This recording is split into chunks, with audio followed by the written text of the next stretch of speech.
பக்தியின் உச்சம் உலகத்திலிருந்து விடுபட்டு பக்தியில் ஈடுபடுதல். பக்தியில் ஒருவருக்கு இரண்டு நிலைகளில் இருக்கலாம். முதலாவதாக கடவுளை அடைய உலகத்தை விட்டு வெளியேற முயற்சிக்கும்போது. இரண்டாவதாக உலகம் தானாகவே அவரை விட்டு வெளியேறும் அளவுக்கு கடவுளில் மூழ்கும்போது. இரண்டாவது நிலை பக்தியின் மிக உயர்ந்த நிலை. இது உலகில் வாழும்போது ஒரு சந்நியாசியாக இருப்பது போன்றது. மீராவைப் போலவே சந்த் நாம்தேவும் குழந்தை பருவத்திலிருந்தே இதேபோன்ற நிலையில் இருந்தார்.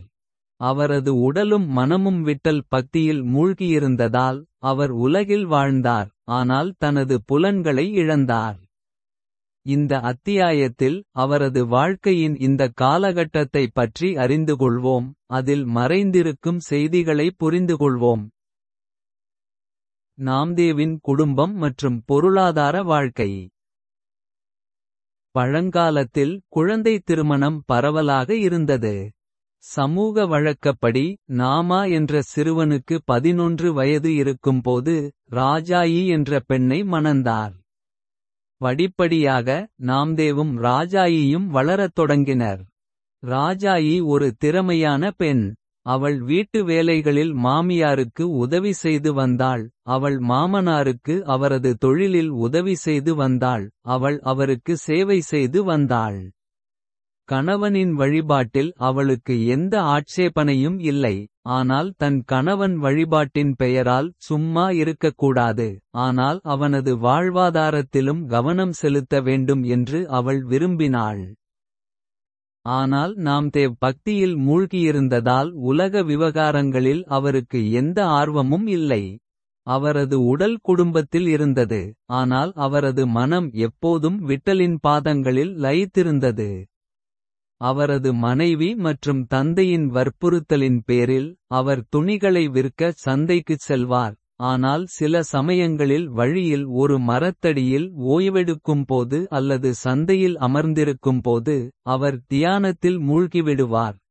அன்றைய செய்தியையும் உலகச் செய்திகளையும் மறந்து நாள் முழுவதும் எப்படி கடந்தது என்பதை கூட உணர முடியாத அளவுக்கு கடவுளைப் பற்றிய சிந்தனையில் அவர் மூழ்கிவிடுவார்.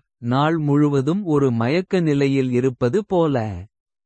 மாலையில் பொருட்களை விற்கும் திறமை இல்லாததால் அவர் பெரும்பாலும் எதையும் சம்பாதிக்காமல் வெறுங்கையுடன் திரும்புவார். இதன் காரணமாக வாங்குபவர்கள் அவர் மீதும் அவரது பொருட்களின் மீதும் ஈர்க்கப்படவில்லை. நாம்தேவின் குடும்ப உறுப்பினர்கள் அவரது இந்த பழக்கத்தை பற்றி மிகவும் சோகமாகவும் கவலையாகவும் இருந்தனர். சில சமயங்களில் அவர் சம்பாதித்த சிறிய பணத்தை ஏழைகளுக்கோ அல்லது துறவிகள் மற்றும் மகான்களுக்கோ விநியோகிப்பார்.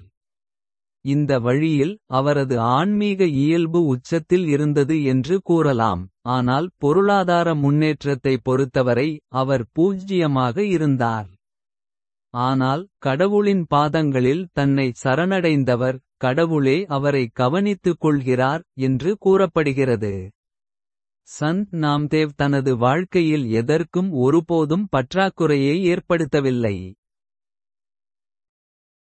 அவரது தொழிலின் பின்னணியில் இதுபோன்ற சில அதிசயக் கதைகள் கேட்கப்படுகின்றன. அதில் கடவுள் விட்டல் அவரை எவ்வாறு பாதுகாத்தார் என்பது காட்டப்பட்டுள்ளது. சில நேரங்களில் தங்க நாணயங்கள் நிறைந்த ஒரு பானை அவரது வீட்டிற்கு வந்தது. சில சமயங்களில் அவருக்கு ஒரு தத்துவஞானியின் கல் கிடைத்தது. அது அதை தொட்டவுடன் இரும்பை தங்கமாக மாற்றியது. இந்த அதிசயக் கதைகள் அனைத்தும் கடவுள் அவரது வாழ்வாதாரத்திற்காக சில ஏற்பாடுகளைச் செய்து கொண்டே இருந்தார் என்பதை காட்டுகின்றன. நாம்தேவ் தனது முதல் பஜனையில் கடவுளிடம் என் மனமும் செல்வமும் உங்களுக்கு அர்ப்பணிக்கப்பட்டுள்ளது. எனவே நீங்கள் எனக்காக பொறுப்பேற்க வேண்டும் என்று கூறியது போல. கடவுள் தனது பக்தரின் மரியாதையை பாதுகாத்தார். எப்போதும் அவரது வார்த்தைகளை மதித்தார். பக்திக்கும் வாழ்க்கைக்கும் இடையிலான இழுபறி. சந்த் நாம்தேவ் போன்ற உண்மையான பக்தர்கள் வாழ்க்கையில் பல சிரமங்களைச் சந்திக்க வேண்டியிருக்கும் என்பதில் சந்தேகமில்லை. வீட்டில் உள்ளவர்கள் தங்கள் எதிர்காலத்தைப் பற்றி மிகவும் கவலைப்படுகிறார்கள். அவர்கள் அவர்களை பயனற்றவர்கள், திறமையற்றவர்கள், எளிமையானவர்கள் என்று கருதி தவறு செய்கிறார்கள். வெளியில் இருந்து வருபவர்கள் அவர்களை விமர்சிக்கிறார்கள், கேலி செய்கிறார்கள். அத்தகையவர்களுக்கு ஒரு குரங்குக்கு இஞ்சியின் சுவை எப்படி தெரியும் என்ற பழமொழி சொல்லப்படுகிறது. பக்தியின் சாரத்தை ஒருபோதும் ருசிக்காத ஒருவர் வாழ்க்கையில் சுவையற்ற பழங்களை மட்டுமே ருசிப்பார். பக்தர்கள் பண்பானவர்கள், எளிமையானவர்கள், அனைவரிடமும் அன்பும் கருணையும் கொண்டவர்கள். அவர்களின் இந்த நிலைக்குக் காரணம் அவர்களின் மென்மையான இதயமும் அகங்காரத்தின் சூனிய உணர்வும் தான். அவர்கள் தங்கள் விக்கிரகத்தின் பக்தியில் இரு உலகங்களின் மகிழ்ச்சியையும் காண்கிறார்கள். இதன் காரணமாக அவர்களுக்கு எந்த உலகப் பொருளின் மீதும் அல்லது சாதனையின் மீதும் எந்த பற்றுமில்லை. பொருட்களை மறந்துவிடுங்கள், அவர்களுக்கு தங்கள் சொந்த உடலின் மீதும் கூட பற்று இல்லை. இதன் காரணமாக அவர்கள் பசியும் தாகமும் இருந்தாலும் கூட ஒரு ஏழைக்கு தங்கள் உணவையும் தண்ணீரையும் எளிதாகக் கொடுக்கிறார்கள். இப்போது உலகின் மாயைகளில் பற்றுள்ள அறியாமை மக்களுக்கு சந்த் நாம்தேவ் போன்ற பக்தர்கள் முட்டாள்களாகத் தோன்றுவார்கள். இருப்பினும் அது அந்த மக்களின் தவறு அல்ல. புத்திசாலித்தனம் போலவே சிந்தனையும் அப்படித்தான். நனவும் அப்படித்தான், பார்வையும் அப்படித்தான். இப்போது அந்த கட்டிடங்களில் ஒன்றின் கூரையில் ஒரு உயர் தெளிவுத்திறன் கொண்ட தொலைநோக்கி உள்ளது. அதன் மூலம் ஒரு விஞ்ஞானி வானத்தை பார்க்கிறார். அவர் என்ன பார்க்க முடியும்? நிச்சயமாக அவர் தொலைதூர பிரபஞ்சத்தில் இருக்கும் கிரகங்கள் மற்றும் செயற்கைக்கோள்களை பார்க்க முடியும். அதாவது ஒரு நபரின் பார்வை அவர் நிற்கும் நிலைக்கு ஏற்ப மாறுகிறது. அவருக்கு என்ன வழிமுறைகள் மற்றும் குணங்கள் உள்ளன. அதேபோல் அறியாமையால் சந்த் நாம்தேவின் குணத்தை பார்க்கவோ புரிந்துகொள்ளவோ முடியாது. பக்தர்கள் உலக மக்களுக்கு முட்டாள்களாகவோ அல்லது பயனற்றவர்களாகவோ தோன்றலாம். ஆனால் அவர்கள் கடவுளின் மிகவும் நேசிக்கப்பட்ட கதாபாத்திரங்கள். அவர்கள்தான் உலகின் இறுதி நிலையை, மோட்சம், அடைகிறார்கள். இப்போது சொல்லுங்கள், உலகில் அத்தகைய பக்தர்களை விட யார் அதிக அதிர்ஷ்டசாலிகள்? யாருடைய வாழ்க்கை அவர்களை விட வெற்றிகரமாக இருக்கும்? பக்தி செயலற்ற தன்மையை ஏற்படுத்தாது. சிலர் உலக வாழ்க்கையில் சந்த் நாம்தேவ் போன்ற பக்தர்கள் மற்றும் சந்நியாசிகளின் செயலற்ற தன்மையைக் கண்டு பக்தியும் ஆன்மீகமும் ஒருவரை பயனற்றவராக விட்டுவிடுகிறது. அது அவரை பயனற்றவராக்குகிறது என்ற கருத்தை உருவாக்குகிறார்கள். அதே சமயம் அத்தகைய சிந்தனை சரியானதல்ல. உண்மையில் சந்த் மீரா, குருநானக் மற்றும் சந்த் நாம்தேவ் போன்ற பக்தர் கதாபாத்திரங்கள் சமூகத்தில் மிகக் குறைவு. ஆனால் பக்தி என்ற பெயரில் சோம்பேறித்தனத்தை பரப்புபவர்களுக்கு பஞ்சமில்லை. அவர்களின் மனநிலை அறியாமையில் உள்ள மக்களின் மனநிலையிலேயே உள்ளது. ஆனால் பொறுப்புகளைத் தவிர்ப்பதற்காக அவர்கள் ஜெபமாலையுடன் அமர்ந்திருக்கிறார்கள் அல்லது சந்நியாசிகளின் அங்கிகளை அணிந்துகொள்கிறார்கள். இதனால் அவர்கள் எந்த வேலையையும் செய்வதை யாரும் தடுக்க முடியாது. இத்தகைய பாசாங்குத்தனமான மக்களால் உண்மையான பக்தர்களின் பிம்பமும் களங்கப்படுத்தப்படுகிறது. மேலும் மக்கள் ஆன்மீகத்திலிருந்து ஓடத் தொடங்குகிறார்கள். சந்த் நாம்தேவ் போன்ற பக்தர்களுக்கு முழு உலகமும் அவர்களின் குடும்பமாகிறது.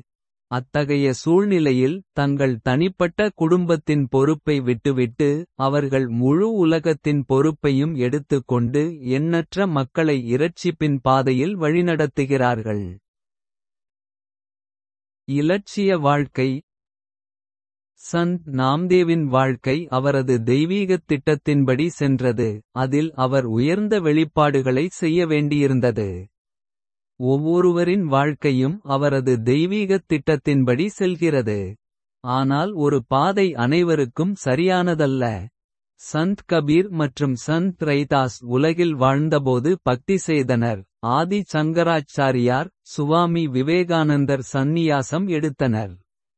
ஆன்மீகத்தில் அனைத்து பாதைகளின் இலக்கும் ஒன்றுதான். உங்கள் இயல்பு, உங்கள் உணர்வு மற்றும் உங்கள் சூழ்நிலைகளுக்கு ஏற்ப உங்கள் பாதையை நீங்கள் தேர்ந்தெடுக்க வேண்டும். இன்றைய சூழலில் ஒருவர் தனது கடமைகளிலிருந்து விலகி வழிபாடு மற்றும் சடங்குகளில் மூழ்கிவிடுவது சாத்தியமில்லை. ஏனென்றால் முந்தைய காலங்களைப் போலில்லாமல் இன்றைய மக்கள் பக்தர்களையும் சந்நியாசிகளையும் கவனித்துக் கொள்ளும் பொறுப்பை ஏற்க முடியாது. ஒவ்வொருவரும் தங்களையும் தங்கள் குடும்பங்களையும் தாங்களாகவே கவனித்துக் கொள்ள வேண்டும். உண்மையில் பக்தி என்பது உணர்வு சார்ந்த விஷயம். அதற்காக உலகத்தை விட்டு வெளியேற வேண்டிய அவசியமில்லை. ஒருவர் உலகில் வாழ்ந்து கொண்டே தனது கடமைகளைச் செய்து கொண்டே பக்தி செய்யலாம். கீதையில் கர்மயோகம் என்ற பெயரில் ஸ்ரீ கிருஷ்ணர் அர்ஜுனனுக்கு கற்பித்தது இதுதான். அத்தகைய வாழ்க்கை பெருமையான உலக சம்பந்தமான ஜீவன் என்று அழைக்கப்படுகிறது. இதில் உலகப் பொறுப்புகள் முழு புரிதலுடன் நிறைவேற்றப்படுகின்றன. மேலும் கடவுளை அடைய முயற்சிகளும் மேற்கொள்ளப்படுகின்றன. இன்றைய காலகட்டத்தின்படி பெருமையான உலக சம்பந்தமான பாதை சரியான மற்றும் நடுத்தர பாதை.